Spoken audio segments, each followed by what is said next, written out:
নমস্কার বন্ধুরা, Kokkalis fantasy চ্যানেলে আপনাদের সকলকে স্বাগত। আজকে আমি আপনাদের সামনে আমাদের পাড়ার সরস্বতী পুজোর প্যান্ডেল নিয়ে আসছি। তো এই প্যান্ডেলটা যেটা হয়েছে সেটা হচ্ছে আমাদের এখানে লক্ষ্মীনারায়ণ রোডের মালির মাঠ যেটা বলে, সে মালির মাঠের মধ্যেই প্যান্ডেলটা হয়েছে। এখানকার ইয়াং জেনারেশনরা এই প্যান্ডেলের পুজোটা করেছে। তো প্যান্ডেলটা দেখুন কি সুন্দর, আর কি সুন্দর লাইটিং করেছে দেখছেন। এখনকার না প্রত্যেকটা প্যান্ডেলে এরকম লাইটিং করে থাকে। আমি এর আগে আপনাদের দুর্গাপুজোর প্যান্ডেলগুলো নিয়ে এসেছিলাম সামনে, তো সেগুলো দেখেছিলেন, সেগুলো এরকম লাইটিং করে। আর কি সুন্দর দেখুন, সামনে একটা দেখুন, এখানে একটা অনেকটা সেই সূর্য দেবতার মতো লাগছে। হ্যাঁ, সূর্যই ঠিক, মানে এখানে একটা সূর্য দেবতা করেছে। আর পেছনে হচ্ছে প্যান্ডেলটা। তো আমরা চলুন আস্তে আস্তে প্যান্ডেলের দিকে ঢুকি। আর এখানে দেখুন অনেকটা সুতোর মতো দিয়ে দিয়ে করেছে, সুতো না রং বেরঙের ফিতে যাকে বলে, সেগুলো দিয়ে উপরে আবার কুলো দিয়ে ডেকোরেশনও করেছে। তো আমরা ভেতরে ঢুকি, আস্তে আস্তে ঢুকে দেখি ভিতরে কি করেছে। এই ওপর নিচ এবং চারিদিকে দেখা যাচ্ছে বিভিন্ন টাইপের কালারিং ফিতের মতো রয়েছে। আর এই দেখুন একটা রাক্ষসের মতো মূর্তি সামনে, আর এই চারিদিকে দেখুন বিভিন্ন টাইপের মূর্তিগুলো করেছে। এই একটা আদিবাসীদের মূর্তি, আর নিচে দেখেছেন পাখি, বা কি সুন্দর খাঁচার মধ্যে পাখি।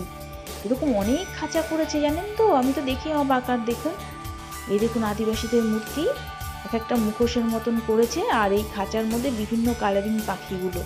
এইগুলো দেখে তো আমার মেয়েরা মানে কিছুতেই ওখান থেকে আসবে না। এর আগের দিনও ওরা গেছিল ওর সোনামা এবং ওর শিউলি পিপির সঙ্গে ওর দিদুনও ছিল। তাদের সঙ্গে গিয়ে তো রীতিমতো ওই পাখির খাঁচাগুলো থেকে পাখি বার করে নিয়ে আসবে এরকম ব্যাপার। তো যাই হোক, বের করে আর আনতে পারিনি। এবার আজকেও আমি নিয়ে গেছি, কারণ আমার শরীরটা খারাপ ছিল, আপনাদের বললাম আমি যেতে পারিনি। তো প্যান্ডেলটা দেখার জন্য আমি আজকে বেরিয়েছি। দেখুন কত খাঁচা দেখেছেন। আর এই খাঁচাগুলোর মাঝখানে মাঝখানে এই মুখোশ বা মূর্তিগুলো করা আছে, বিভিন্ন আদিবাসীদের মূর্তি, আদিবাসীরা যেরকম সাজে সেরকম টাইপের। প্যান্ডেলটা খুব সুন্দর। আর এই হচ্ছে এখানকার দেবী, এই হচ্ছে মা সরস্বতী। অনেকটা না হংসেশ্বরীর মতো করেছে, দেখুন কি সুন্দর সাদা রঙের, খুব সুন্দর করেছে মূর্তিটা। আচ্ছা, আর একবার ঘুরে আমরা এবার যাই, মানে পুরো প্যান্ডেলটাকে ঘুরিয়ে, মানে এক জায়গা থেকে স্টার্ট করে আবার সেই যেখান থেকে ঢুকেছি সেখানেই শেষ হচ্ছে প্যান্ডেলটা, এরকম টাইপের। মাঝখানে ওরা ওই মূর্তি টুর্তি এগুলো করেছে যাতে পুরো প্যান্ডেলটাই ঘুরে দেখা যায় আর কি। এখন প্যান্ডেলগুলো তো এরকমভাবেই তৈরি করে। আর এই দেখুন, আর খাঁচার মধ্যে পাখিগুলো ভালো করে বোঝা যাচ্ছে কিনা বলতে পারবো না, কারণ দেখুন লাইটিংয়ের একটা ব্যাপার থাকে। আর এখানে লাইট যে খুব জোরালো টাইপের হয় সেটা না, কারণ জোরালো যদি লাইট দেয় তাহলে এই সব জিনিসগুলো বোঝা যাবে না। মাঝখানে মাঝখানে একটা করে লাইট দেওয়া, সুতরাং যতটা পেরেছি দেখিয়েছি। দিনের বেলা হলে হয়তো আরও ভালো বোঝা যেত, তবুও যতটা পেরেছি আপনাদের সামনে তুলে নিয়ে এসেছি।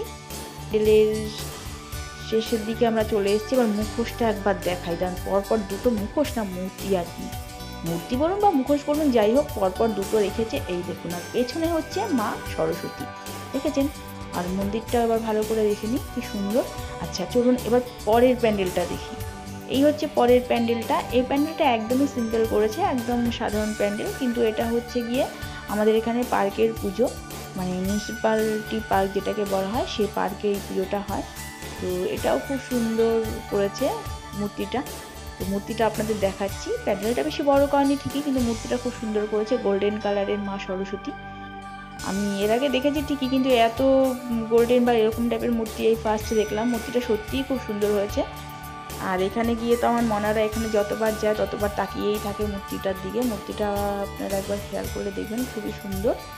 এই দেখুন, দেখেছেন কি সুন্দর কালারটা, মানে গোল্ডেনও না ঠিক, তামাটে কালার যেটাকে বলে, কালারটা খুবই সুন্দর করেছে এরা। আর মূর্তিটা সত্যি সুন্দর, মানে মা সরস্বতীকে যে কত রকমভাবে সাজানো যায় বা কত রকম কালারে করা যায়, সে মানে শিল্পীর হাতের কাজই বলে দেয় আর কি। আর এই আমার রাহি আর রাই দুজনে দেখুন, এই হচ্ছে রাই, আর রাহিও রয়েছে পাশে। রাই তো একদম স্টেজের পারে, তো মানে একদম স্টেজের ওপর উঠে যায়। তো সামনে গিয়ে দাঁড়িয়ে আছে, ও উঠে মূর্তি দেখবে।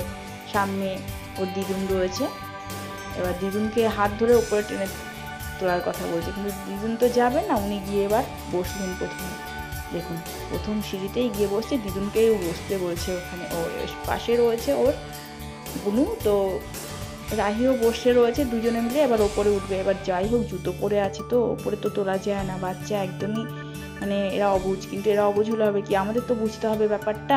হাতের মধ্যে আমার ও 2-3 প্যাকেট রয়েছে, প্যাকেটের মধ্যে ওনাদের আবার পুতুলগুলো নিয়ে গেছেন, মানে যেখানে যাবেন সেখানেই তো ওনাদের মনাগুলোকে কোলে করে নিয়ে যেতে হয়, সেই কারণে 2 বোন মিলে কি সুন্দর বসে আছে দেখুন।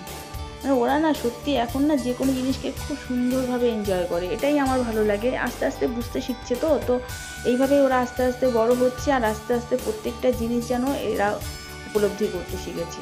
আজ তবে এই পর্যন্তই, এরপরে নিয়ে আসছি নতুন কোনো ব্লগ। নমস্কার।